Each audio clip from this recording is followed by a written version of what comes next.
When we last reviewed a chapter of Boruto, our boy revealed that he'd been working on a new jutsu which fans have been anticipating for about a month. And now I'm finally going to review this new chapter titled Chapter 3, Uzuhiko. As always, I'm flying totally blind, having never read the chapter yet and having avoided as many spoilers as possible, just so I can experience this chapter fresh with you. So sit right back and grab some popcorn. Let's get right into the video. Welcome to the Amagi. Before we begin, we publish a new video every day, so be sure to subscribe to our channel and ring the bell to get notified about our latest videos. We've also noticed that a lot of folks who are watching our videos aren't actually subscribed to the Amagi. We know that YouTube does a great job of getting you what you want to watch, but if you want to support the channel, or if you just want to make sure you never miss one of our videos, make sure you hit that subscribe button. The Amagi's reach stretches beyond just this channel, so if you're a fan of us, please consider subscribing to our other channels and following us on all of our social media. Help us reach our goal of passing 100,000 followers on all of our accounts by the end of the year. Thanks so much.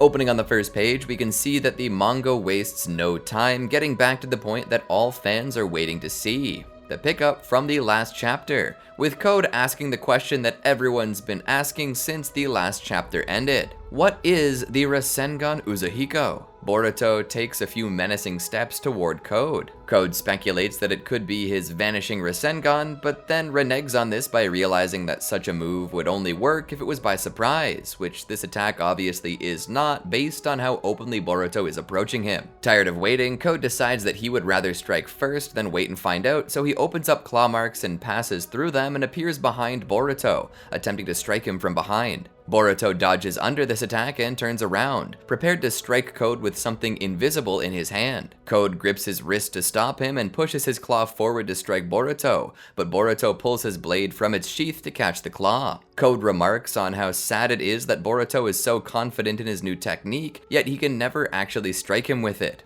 Boruto responds to this with a deathly cold stare that tells me that Code is somehow very wrong about this. Given that the name Uzuhiko, or Vortex Boy, I've been speculating for a while now that this technique is spinning all the chakra around his body, so by merely touching him, you're susceptible to being struck. But let's continue on. Boruto remarks that, as he said, killing him is easy, and he states that it's so easy that he's actually already halfway there. We then see what looks like swirling chakra traveling up Code's arm. Code pulls away and looks at the strange thing coiling around his arm and questions it. He asks what the big deal is about this new technique, as it doesn't really seem to be doing anything. Boruto tells him that this is his last warning, essentially saying, mess around and find out. Take me to the Ten Tails, Boruto tells him boldly. If you don't, you can die here. Despite the confidence Boruto is exuding, Code is just way too stupid and stubborn to realize the danger he's in, so he laughs it off. An inconceivable idea.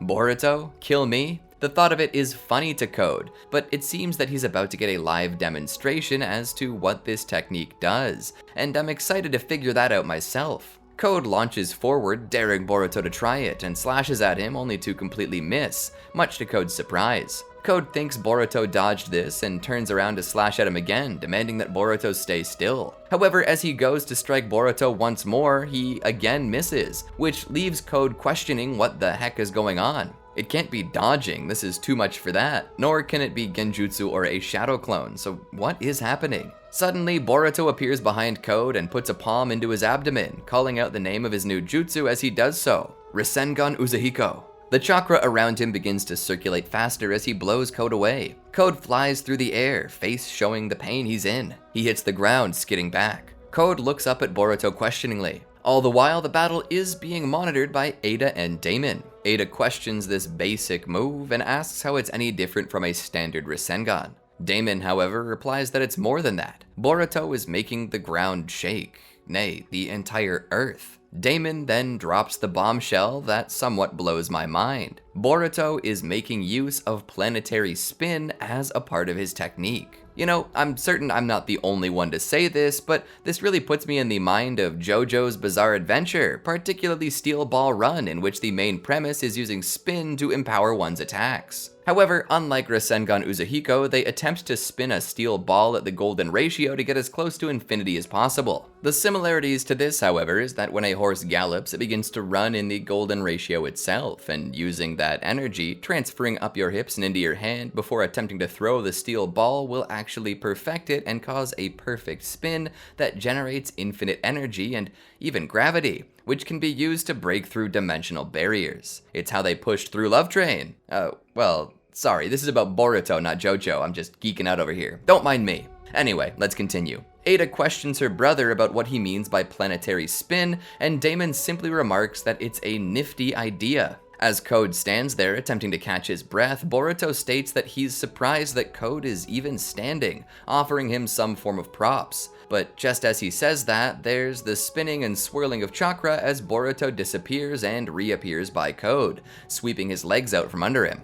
As I read this, I'm very certain that there's more to this than just an attack utilizing the Earth's momentum. This also appears to have space-time similarities, reminding me very much of Obito's Kamui, in that it seems to almost let Boruto become intangible, and then allows him to fade into a swirl and teleport away. If this is true, and Boruto just gained access to a technique that's as broken as Obito's Kamui, then he just became one of the strongest characters in all of the series. As strong as an Otsutsuki, which itself is as strong as Naruto with Kurama, on top of punching someone with a planet and being as untouchable as Tobi was with his Kamui, this really sets Boruto up to be one of the most busted characters, to the point that if he really is spamming Kamui-style dodging, this could inadvertently make him invincible and sorta lower the threat of any other villain. But I don't know everything yet, so let's keep going. I expect this to sort itself out. I doubt Kishimoto would go the path of an invincible protag. That would be an outrageously dangerous decision. As Code hits the ground, he demands to know what Boruto has done to him, and Boruto states that he can think of this as the counterattack of the world he was trying to destroy. Code questions his meaning, and Boruto begins to explain his technique. He's taken the chakra and rotation of the planet itself and implanted it into Code. This energy will never dissipate because the planet will never stop spinning. Yeah, this is looking more and more like JoJo. He tells Code that this will cause semi-infinite damage to him, but that it's only semi-infinite because Code will die before the planet stops spinning. Basically, Boruto is attributing this technique to infinite damage done over an indefinite amount of time. With an insult to Boruto, Code fails to stand and falls back down once more. Boruto begins approaching him. Kneeling down, Boruto tells Code that there is one way out of this and only one way out. Boruto can undo the technique on him, but he'll only agree to do so if Code gives him the Ten Tails. He breaks down the option to its base components.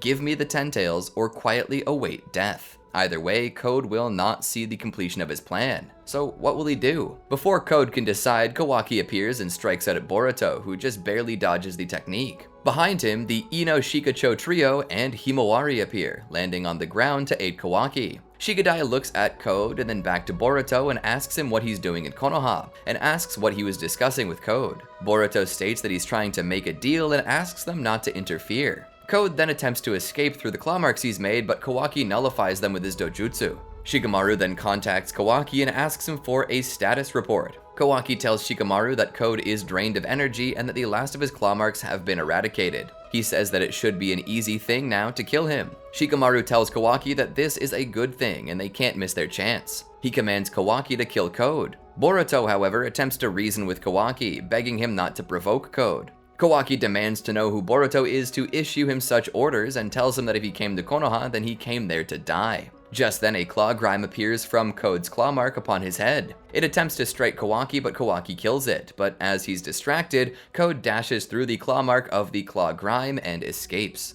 Shikamaru asks what's going on, and Shigadai responds by telling him that Code escaped, fleeing through one of his claw grimes. Shikamaru orders them to kill off the remaining claw grimes, as there is no certainty that Code actually left the village. Kawaki orders Shikamaru to go on ahead of him because he has business with Boruto. Elsewhere, Sarada and some other shinobi are investigating a tree left behind by one of the victims of the claw grimes. The shinobi is surprised to see that the victim itself has been turned into a tree. Sarada explains that the Ten Tails is a creature that becomes a divine tree after eating an Otsutsuki. They speculate that the same thing is occurring here, but that the tree created is defective because it ate the wrong person. It seems that the need to devour other beings is instinctual, and it merely tries to eat everything, hoping for an Otsutsuki. Funny enough, this actually reminds me a little of Attack on Titan and the way that pure Titans work. It seems that Kishimoto is taking inspiration from other authors, which is okay. You know what they say, there are no original ideas, just old ones with new spins, and spin does seem to be a theme in this series.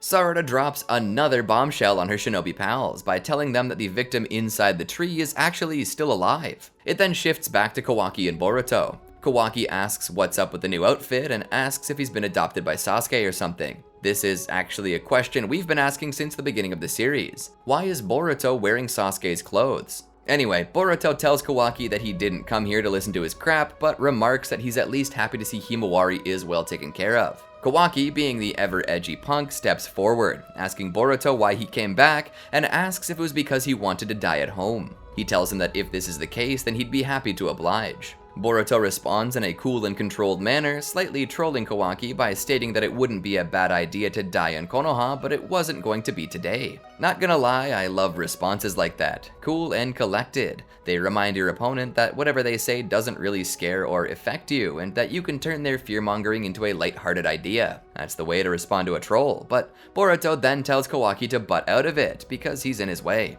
Kawaki states that Boruto is the only one in anybody's way. Suddenly, from Boruto's collar, a toad appears and tells him that the infiltration is complete. Code has returned to base. Alright, let me stop us right here for a moment. There's now a toad on Boruto's collar. You know what that means, right? It means that in Boruto's training, he likely made his way to Mount Myoboku. I don't believe that Sasuke has any connections there, so Boruto made his way there and met up with a toad that Naruto knew, though this seems unlikely. If everyone was affected by omnipotence, surely the toads were too, unless they trust Sasuke. Now, this doesn't mean that he can make use of Sage Mode, as Sasuke could never use it, nor could Orochimaru. But this doesn't mean Boruto still can't use Sage Chakra, as he's already doing it with the Uzuhiko. He defined the techniques as one that uses the Earth's rotation and chakra. He's talking about the Earth's nature energy, which technically could designate the Rasengan Uzuhiko as a sage art. This is truly interesting, but it further makes me wonder if Boruto has learned Sage Mode. He likely can, it runs in the family. Both his father and grandfather could use it, so I'm interested to see. Boruto asks if there's any sign of the Ten Tails in the base, and the toad says that they haven't noticed it yet. We then see Code returning to base. We also see that Bug has fallen victim to one of the Claw Grimes, which is sad. Why? I don't know, I guess I kinda liked Bug. Oh well. Code walks right by without a care, cursing Boruto's name. As he walks deeper, the toad in Code's pocket keeps his eyes open. They then manage to witness the Ten Tails as it lays pinned on the bottom of the base. The toad then tells Boruto that it is confirmed that the Ten Tails is there. Boruto simply remarks that this is a good thing, and the chapter comes to a close. Alright, that's a pretty intense chapter. First off, let's talk about the Rasengan Uzuhiko, now that we have a much clearer view of what it's supposed to be. The obvious part that we should talk about is how close to the infinite rotation from JoJo it is. They both utilize very similar concepts and work in almost an identical way. For JoJo, this revolves around perfecting the spin of your steel ball or whatever it is that you're using, because it could be anything, with a steel ball being preferred because of its frictionless nature. In JoJo, what happens is that you begin utilizing the spin of things around you to increase and perfect the nature of your spin, getting it as close to the golden ratio as possible. I actually explained this in a short video that you might want to check out later, but the concept is if you manage to perfect your spin, the steel ball, or whatever it is that you throw, will be imbued with infinite energy, as it generates more energy than is required to maintain the spin, causing its attack potency to be pretty much infinite. It generates gravity, much like the Earth does, and that can tear through space-time as it was used to negate the dimensional effects of D4C Love Train, being able to rip itself through an infinite number of dimensions layered on top of each other until it reached Funny Valentine. Now, of course, this is mirrored in Boruto, as we get a range of attack that is meant to mirror it in that the entire Earth, if only slightly, shakes. But the real similarities come into it when these two techniques hit their target. In JoJo's Bizarre Adventure, when someone is struck by the infinite rotation, that momentum is then transferred to the victim's cells, which cause them to spin infinitely. This can often result in the user's inability to move away, as the rotation pulls them back into place no matter how far or which dimensions they go to. This further causes the rapid degeneration of the user's cells, which results in the user becoming wrinkled and even elderly looking. And much like Rasengan Uzuhiko, this technique can be removed from a user if you so decide, which led Funny Valentine and Johnny Joestar to attempting to make a deal that would free the former. This didn't really work out for everyone, as Funny tried to double-cross Johnny. The same is true here. When struck by this, at first you don't really realize it, as the damage doesn't seem too great. But slowly, when you realize that the energy inside of you is spinning you infinitely and indefinitely, your body begins to break down. And no matter what you do, your body will slowly fail you, causing you to stumble about uncontrollably at the mercy of vertigo.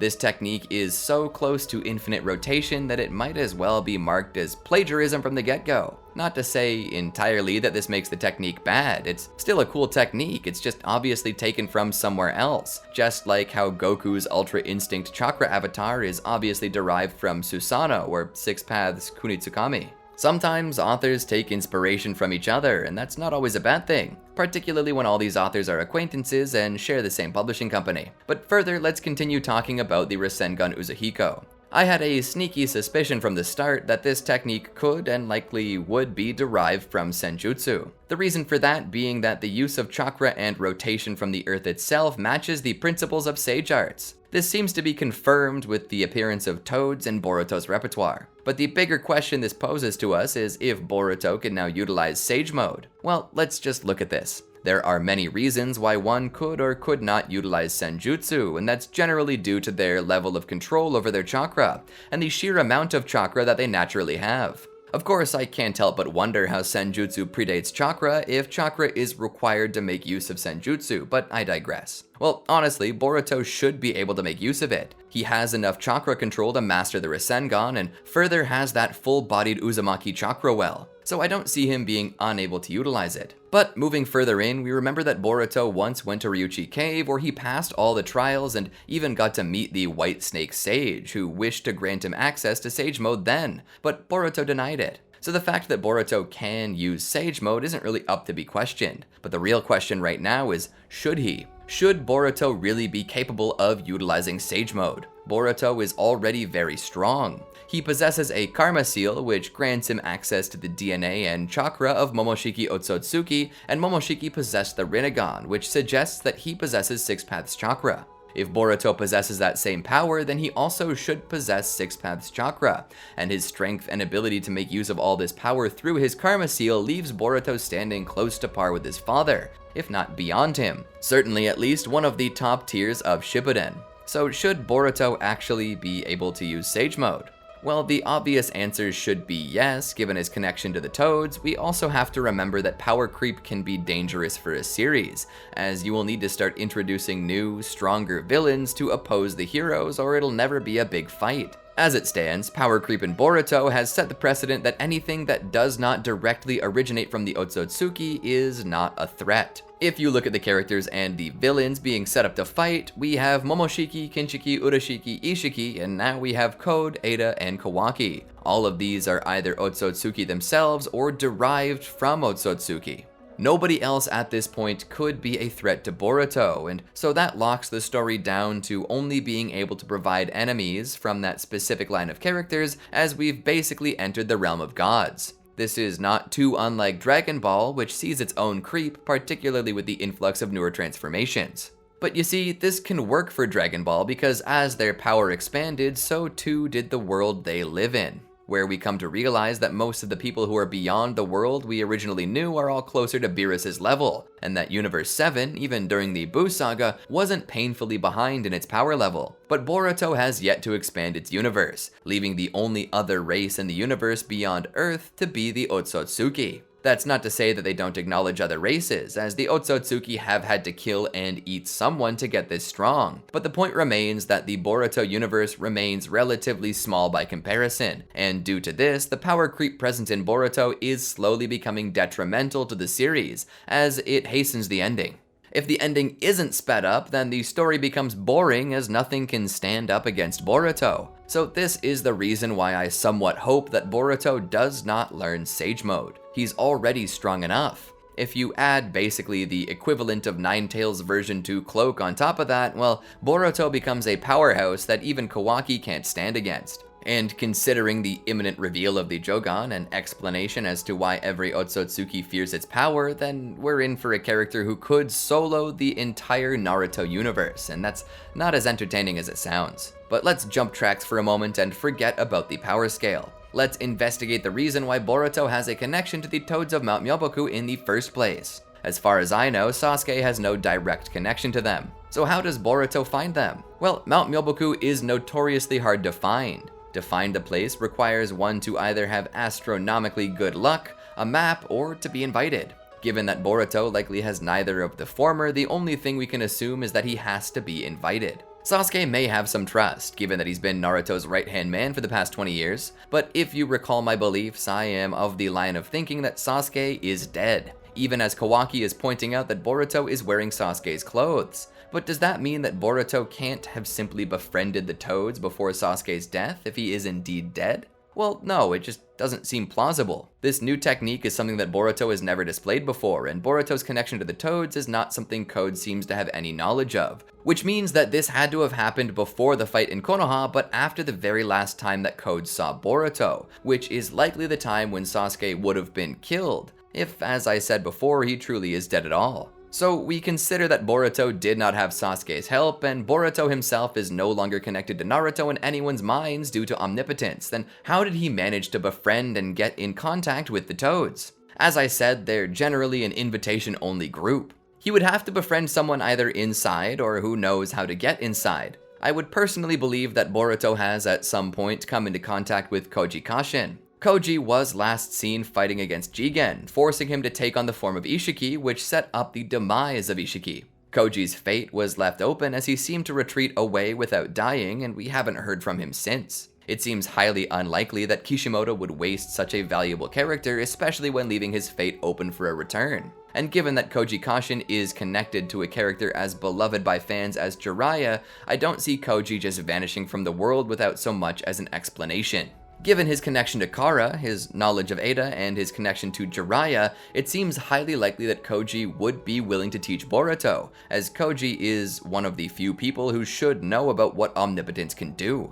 His connection to the Toads of Mount Myoboku should remain, as the Toads would remember old Jiraiya boy and would more than likely be willing to aid Koji as well, and by extension, anyone he brings with him. This would be a perfect way to reintroduce Koji and would be a perfect link between Naruto and Boruto, in that they more or less have the same sensei. But let's further speculate where this story's going. With Code vanquished as he has been, it seems obvious that Boruto has him on the ropes. But let's not underestimate Code here. Code still has the Ten Tails, so what is his plan of attack? What is it that he's planning to do? Well, first things first, he's going to need to deal with the effects of the Rasengan Uzuhiko, which isn't as impossible as it seems. If he can manage to get away from the Earth, maybe like go into the moon, then it should be broken. After all, the technique relies upon the Earth's chakra and rotation. Leaving the Earth should solve the problem as you're no longer exposed to its chakra, and you'll be on a completely different rotational axis. Considering that the moon always faces the Earth, its rotation almost completely matches its orbit, so to anyone standing on the light side of the moon, or